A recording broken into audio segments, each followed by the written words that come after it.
वैशाख मास कथा महात्म्य अध्याय 5।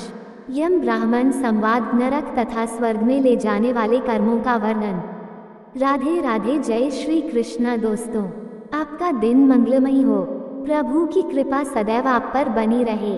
पुण्य फल के लिए वीडियो को पूरा देखिए। अगर वीडियो आपको अच्छी लगती है तो वीडियो को लाइक करें, चैनल को सब्सक्राइब करें।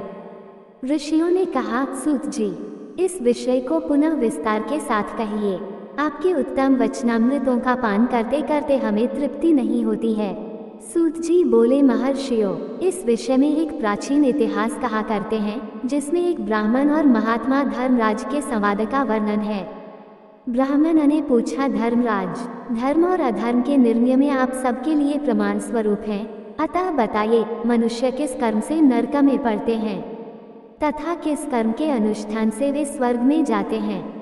कृपा करके इन सब बातों का वर्णन कीजिए। यमराज बोले, ब्राह्मण, जो मनुष्य मन, वाणी तथा क्रिया द्वारा धर्म से विमुख और श्री विष्णु भक्ति से रहित हैं, जो ब्रह्मा, शिव तथा विष्णु को भेद बुद्धि से देखते हैं, जिनके हृदय में विष्णु विद्या से विरक्ति है, जो दूसरों के खेत, जीविका, घर, प्रीति तथा आशा का उच्छेद करते हैं, वे नरकों में जाते हैं।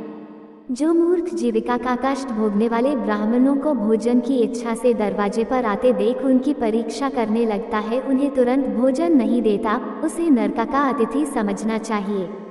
जो मूढ़, अनाथ, वैष्णव, दीन, रोगातुर तथा वृद्धा मनुष्य पर दया नहीं करता तथा जो पहले कोई नियम लेकर पीछे अजितेंद्रियता के कारण उसे छोड़ देता है, वह निश्चय ही नरक का पात्र है।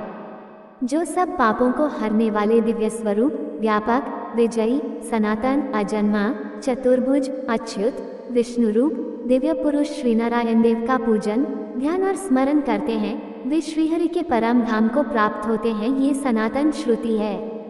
भगवान दामोदर के गुणों का कीर्तन ही मंगलमय है, वही धन का उपार्जन है तथा वही इस जीवन का फल है। अमित तेजस्वी देवाधिदेव श्री विष्णु के कीर्तन से सब पाप उसी प्रकार नष्ट हो जाते हैं जैसे दिन निकलने पर अंधकार। जो प्रतिदिन श्रद्धापूर्वक भगवान श्री विष्णु की यशोगाथा का गान करते और सदा स्वाध्याय में लगे रहते हैं, वे मनुष्य स्वर्गगामी होते हैं। विप्रवर, भगवान वासुदेव के नाम जप में लगे हुए मनुष्य पहले के पापी रहे हों तो भी भयानक यमदूत उनके पास नहीं फटकने पाते। द्विज श्रेष्ठ, हरि कीर्तन को छोड़कर दूसरा कोई ऐसा साधन मैं नहीं देखता जो जीवों के संपूर्ण पापों का नाश करने वाला प्रायश्चित हो। तारांकन, जो मांगने पर प्रसन्न होते हैं, देकर प्रिय वचन बोलते हैं तथा जिन्होंने दान के फल का परित्याग कर दिया है, वे मनुष्य स्वर्ग में जाते हैं। जो दिन में सोना छोड़ देते हैं, सब कुछ सहन करते हैं, पर्व के अवसर पर लोगों को आश्रय देते हैं, अपने से द्वेष रखने वालों के प्रति भी कभी द्वेष व हितकारक वचन मुंह से नहीं निकालते अपितु सबके गुणों का ही बखान करते हैं, वे मनुष्य स्वर्ग में जाते हैं। जो पराई स्त्रियों की ओर से उदासीन होते हैं और सत्व गुण में स्थित होकर मन, वाणी अथवा क्रिया द्वारा कभी उनमें रमन नहीं करते, वे मनुष्य स्वर्गगामी होते हैं। जिस किसी कुल में उत्पन्न होकर भी जो दयालु, यशस्वी, उपकारी और सदाचारी होते हैं, वे मनुष्य स्वर्ग में जाते हैं। जो व्रत को क्रोध से, लक्ष्मी को डाह से, विद्या को मान और अपमान से, आत्मा को प्रमाद से, बुद्धि को लोभ से, मन को काम से तथा धर्म को कुसम से बचाए रखते हैं, वे मनुष्य स्वर्गगामी होते हैं। तारांकन विप्र, जो शुक्ल और कृष्ण पक्ष में भी एकादशी को विधिपूर्वक उपवास करते हैं, वे मानव स्वर्ग में जाते हैं। समस्त बालकों का पालन करने के लिए जैसे माता बनाई गई है तथा रोगियों की रक्षा के लिए जैसे औषध की रचना हुई है, उसी प्रकार संपूर्ण लोगों की रक्षा के निमित्त एकादशी तिथि का निर्माण हुआ है। एकादशी के व्रत के समान पाप से रक्षा करने वाला दूसरा कोई साधन नहीं है, अतः एकादशी को विधि पूर्वक उपवास करने से मनुष्य स्वर्गलोक में जाते हैं। अखिल विश्व के नायक भगवान श्री नारायण में जिनकी भक्ति है, वे सत्य से हीन और रजोगुण से युक्त होने पर भी अनंत पुण्यशाली हैं तथा अंत में वे वैकुंठ धाम में पधारते हैं। एक जो बेतसी, यमुना, सीता, गंगा तथा पुण्यसलीला गोदावरी का सेवन और सदाचार का पालन करते हैं, जिनकी स्नान और दान में सदा प्रवृत्ति है, वे मनुष्य कभी नरक के मार्ग का दर्शन नहीं करते।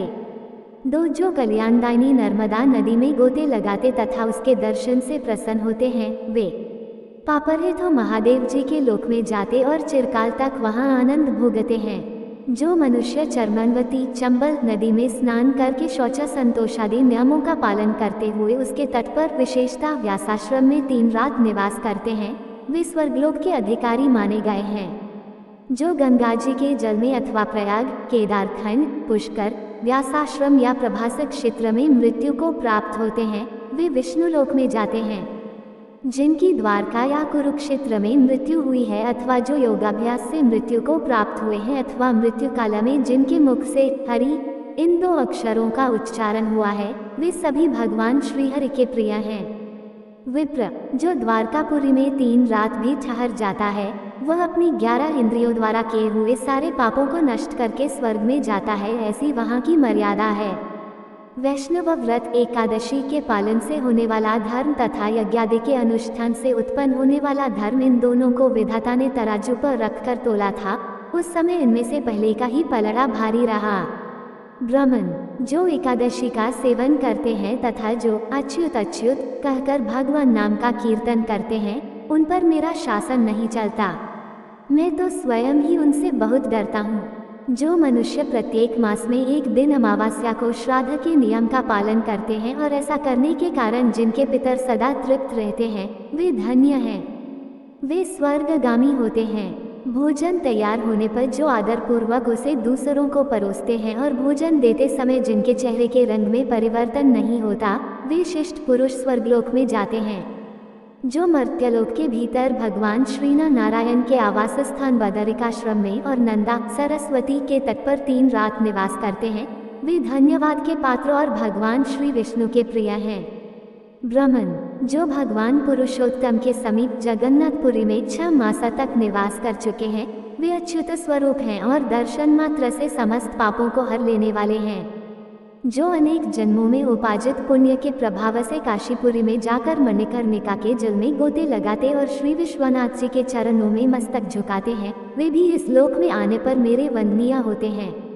जो श्रीहरि की पूजा करके पृथ्वी पर कुश और तिल बिछाकर चारों ओर तिल बिखेरते और लोहा तथा दूध देने वाली गौ दान करके विधिपूर्वक मृत्यु को प्राप्त होते हैं, वे मनुष्य स्वर्ग में जाते हैं।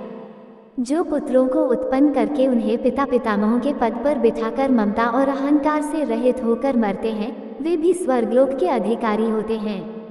जो चोरी डकैती से दूर रहकर सदा अपने ही धन से संतुष्ट रहते हैं अथवा अपने भाग्य पर ही निर्भर रहकर जीविका चलाते हैं, वे मनुष्य स्वर्गगामी होते हैं।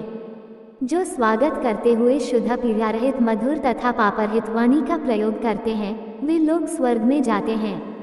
जो दान धर्म में प्रवृत्त तथा धर्म मार्ग के अनुयायी पुरुषों का उत्साह बढ़ाते हैं, वे चिरकाल तक स्वर्ग में आनंद भोगते हैं। जो हेमंत ऋतु शीतकाल में सूखी लकड़ी, गर्मी में शीतल जल तथा वर्षा में आश्रय प्रदान करता है, वो स्वर्गलोक में सम्मानित होता है। जो नित्य नैमित्तिक आदि समस्त पुण्य कालों में भक्ति पूर्वक श्राद्ध करता है, वह निश्चय ही देवलोक का भागी होता है। दरिद्र का दान, सामर्थ्यशाली की क्षमा, नौजवानों की तपस्या, ज्ञानियों का मौन, सुख भोगने के योग्य पुरुषों की सुखेच्छा निवृत्ति तथा संपूर्ण प्राणियों पर दया, ये सद्गुण स्वर्ग में ले जाते हैं। ध्यानयुक्त तप भावसागर से तारने वाला है और पाप को पतन का कारण बताया गया है। ये बिल्कुल सत्य है, इसमें संदेह की गुंजाइश नहीं है। 2 ब्राह्मण, स्वर्ग की राह पर ले जाने वाले समस्त साधनों का मैंने यहाँ संक्षेप से वर्णन किया है। अब तुम और क्या सुनना चाहते हो? दोस्तों, ये थी आज की वैशाख मास की कथा महात्म्य। जो भी इन कथाओं को सुनता पढ़ता है उसे असीम पुण्य की प्राप्त होती है और प्रभु का आशीर्वाद प्राप्त होता है। आपको हमारी वीडियो अच्छी लगी हो तो वीडियो को लाइक करें, चैनल को सब्सक्राइब करें, कमेंट में जय श्री हरि विष्णु जरूर लिखें। वीडियो देखने के लिए आपका बहुत बहुत धन्यवाद। जय श्री राधे कृष्णा दोस्तों।